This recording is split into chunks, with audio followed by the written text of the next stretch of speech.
Als Jesus 9 Jahr was old, fängt Varus an zu prollen. Nu mag ich dich am Mann Gold, in Birken, Worsel und Ohlen.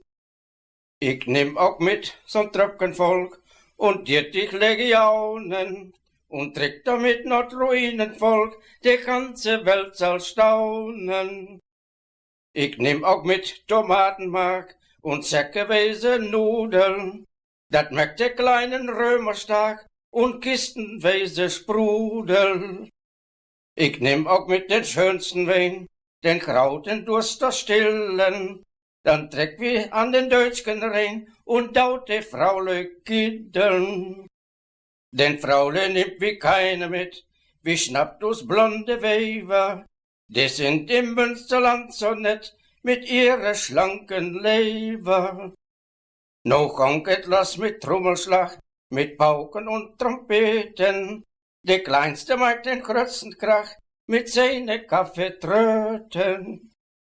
Sie drücken einzeln den Rhein entlang, die Murtke und die Schäde, bis Teib in Kraute Münsterland, du warst noch mehr ne Schäde.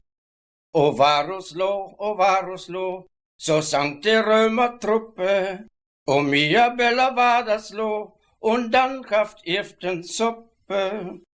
Doch echtern Busk in Gloverfeld, da lächeln die Germanen, mit Hermann den Karuskeheld, die Römer denn nix ahnen. Mit Wagenrungen dick und lang, und auch mit Beukenspellern, mit Ruhlknüppels und mit Seisenklang, hängt an de Hirsgesellen.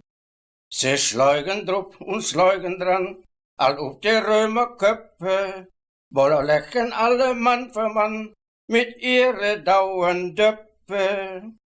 Als Varus so, dat alle daut, da wohl hei nicht mehr leben, sein Kraut wohl was nu nicht mehr Kraut, no wohl he Leiber stirben.